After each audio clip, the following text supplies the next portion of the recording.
саботното издание на регионалните вести ќе гледате.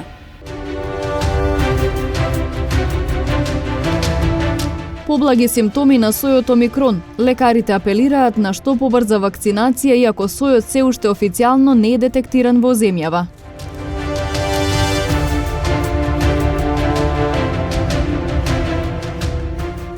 Општина Гостивар ќе соработува со швајцарската компанија Евростеп.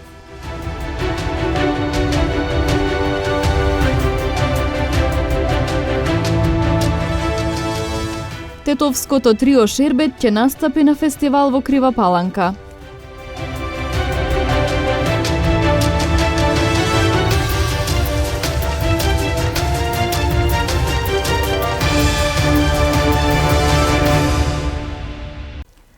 Лекарите велат дека иако се уште не е детектиран Омикрон сојот во земјава, тоа не значи дека веќе не е присутен или нема да дојде. Омикрон мутацијата е доста позаразна од делта сојот, но симптомите се поблаги. Лекарите уште еднаш апелираат на вакцинација како единствено решение во борбата против пандемијата. Иако се уште не е официјално детектиран во земјава, не значи дека Омикрон сојот нема да пристигне или дека веќе не е присутен. Симптоматологијата е поблага, но трансмисијата побрза. Ова се сознанијата од научниот свет кој пред нашата камера ги објасни доктор Тимосије Јовановски, лекар по општа медицина. Тој истакна и дека заради замавот од другите вирусни и респираторни заболувања, засега состојбата со коронавирусот во Тетово е стабилна. Во последните неколку недели се следи пат на заразеноста со коронавирус. Се разбира на сметка за другите вируси, другите горнореспираторни вируси и грипот.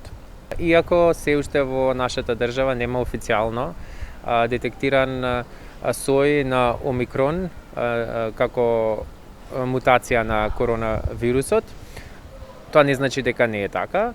Од научните сознања од светот, од колегите кои биле во контакт со Омикрон варијантата, се кажува дека оваа варијанта има многу голема преносливост, значи е многу повеќе заразлив, како да се изразам, многу полесно се пренесува, но за среќа досегашните сознанија кажуваат дека симптоматологијата е далеку поблага и е малку нетипична за другите варијанти, особено делта вирусот делта варијантата која што доминира сега во светот.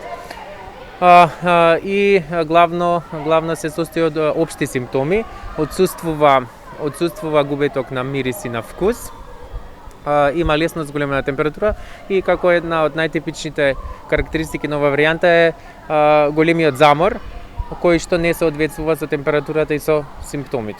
Доктор Јовановски апелира до сите граѓани кои се уште не се вакцинирале, тоа да го сторат во најскоро време. Се разбира, се уште постојат препораките и важат препораките за континуирано вакцинирање на населението, на целокупното население против коронавирусот.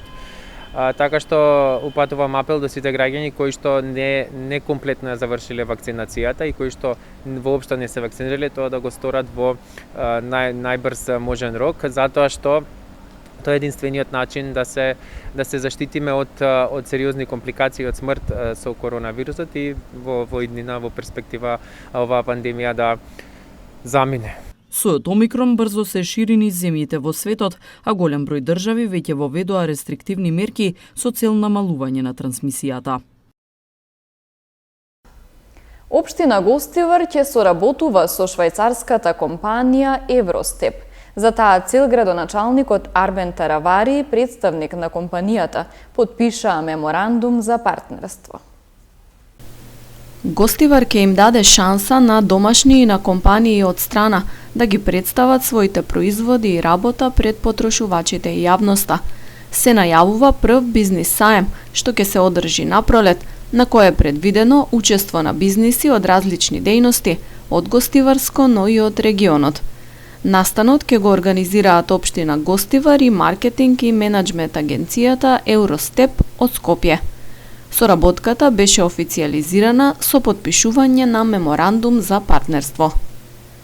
Денеска задоволство со компанијата Евростеп подпишавме меморандум за соработка, со која се договоривме на 21-22 мај 2022 година да имаме бизнис саем во општина Гостивар, со која ќе овозможиме повеќе компании од нашата општина, меѓутоа и од другите општини, да се промовираат со своите производи кои можат да ги продадат надвор од нашата општина, меѓутоа и надвор од нашата држава, а исто така и да се промовираат компании кои што не се од Гостивар, а кои што би имале некаков интерес да работат или да отвараат некакви бизнеси во нашата општина.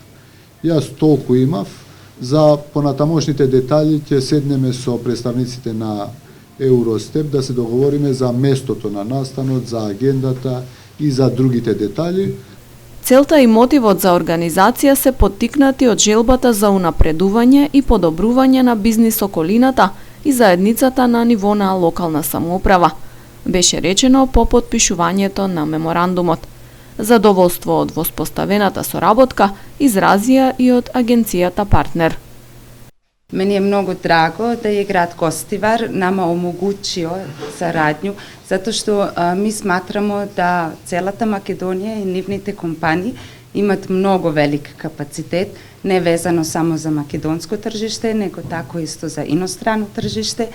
И тако да се надамо, сад смо први чекор кренули и надамо се да до мајот и наравно после маја ќе да имамо блиску сарадњу со градот.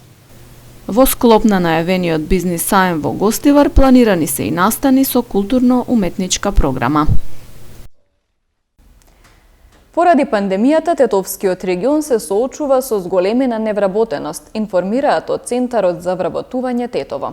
Додаваат дека стапката е поголема кај помладата популација. 18.500 лица, меѓу кои повеќето се млади на возраст од 18 до 35 години. Заклучно до 6 декември оваа година се евидентирани како невработени во Центарот за вработување во Тетово. Состојбата со пандемијата, како што информираат од Центарот, дополнително придонела за зголемување на стапката на невработеност. Полошкиот регион пак, во споредба со градовите од Источна Македонија, е на врвот според бројот на млади невработени лица. Ние секоја година имплементираме оперативен план за активни мерки и програми за вработување. Оваа година се издвоени 25 милиони евра за вработување, директни вработувања на младите, на другите невработени лица, како и нивно стручно оспособување за преку обуки, практиканство и други мерки за во наредниот период тие полесно да се вклучат на пазарот на трудот. Полошкиот регион брои најмногу млади невработени лица. Имаме навистина многу ниска стапка на вработеност 36%. По споредба на пример со Источниот плански регион, таму има 8% стапка на невработеност и исто така имаме многу висока стапка на вработеност од 58%, што беше и наш поттик да инвестираме значи во Полошкиот плански регион прво. Според податоците пак на Државниот завод за статистика, во третото тримесечие од 2021 година, активното население во Република Северна Македонија изнесува 945.158 лица, од кои вработени се близу 800.000 лица, а околу 148.000 се водат како невработени.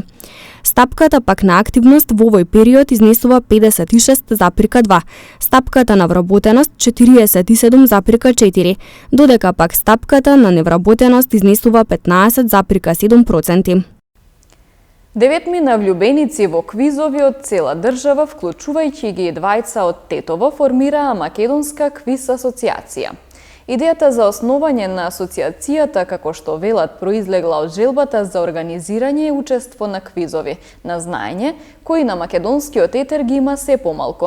На оваа тема во емисијата Актуелни разговори на Кисиме Нада говореа Драголјуб Апостоловски и Сашо Перовски.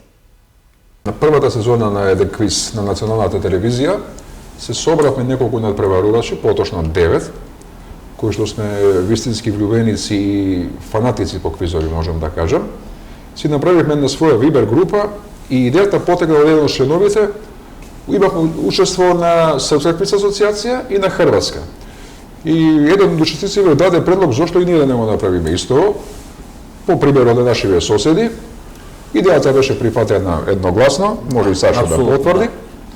И дека се спонтано само си течеше, и еве дојде време да се оформи Македонската квиз асоциација.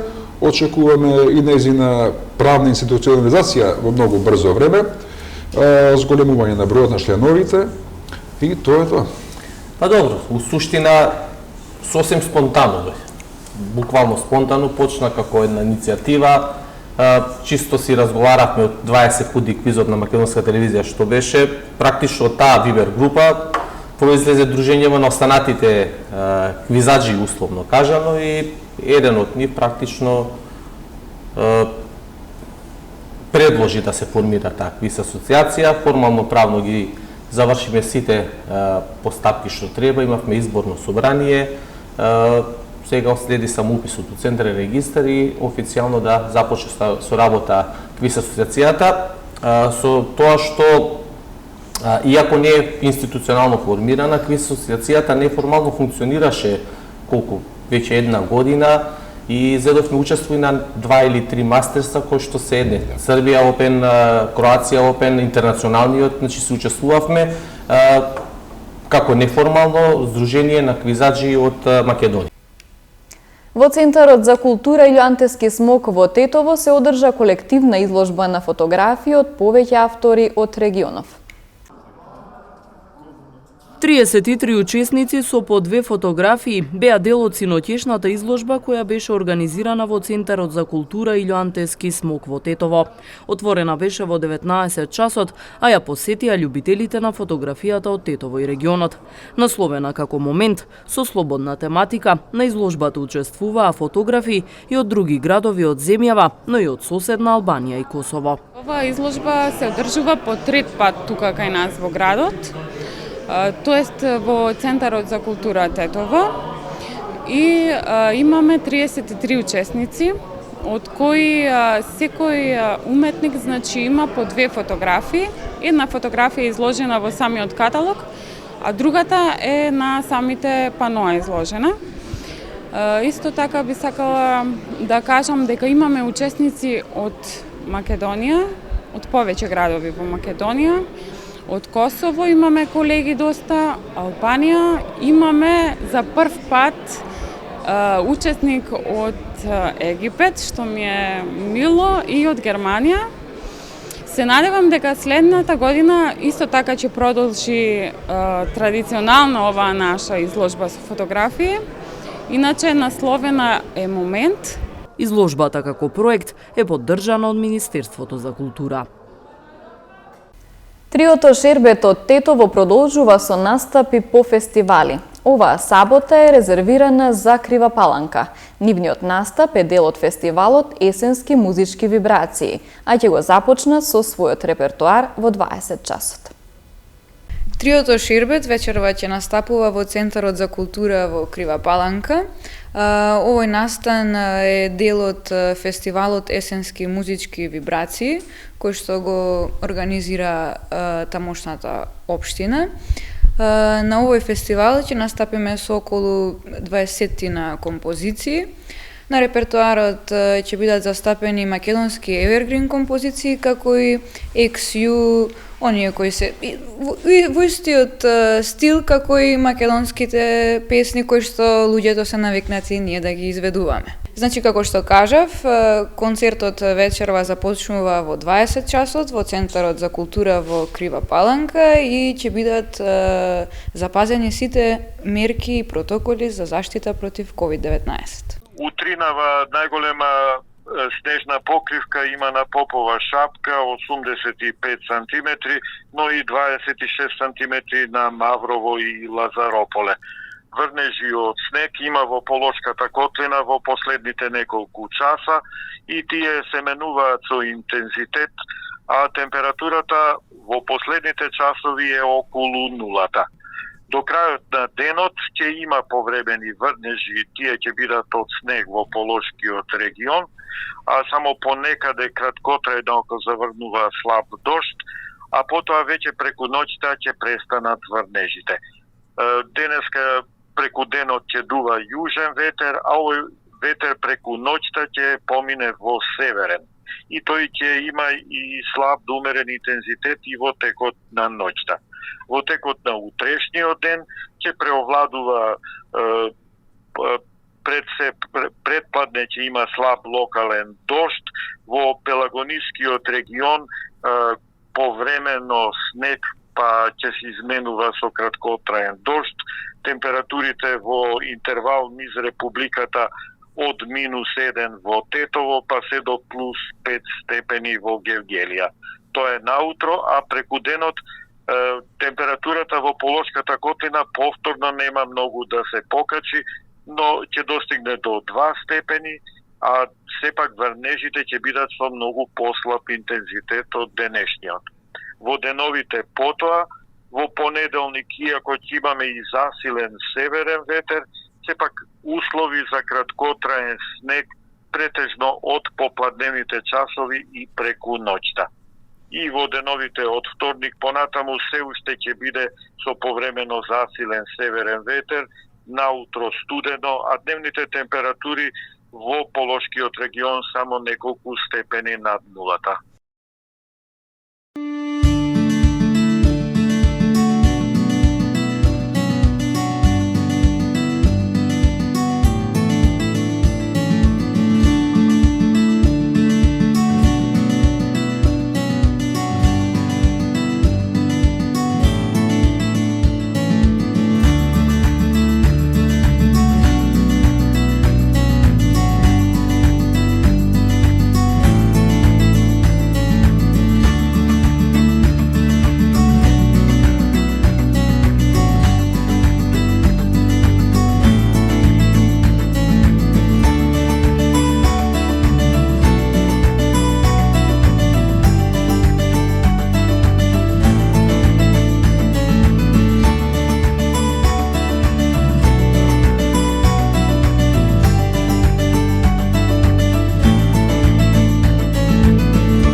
Почитувани гледачи, тука е крајот на вестите. Ви благодарам на вниманието. Пријатно!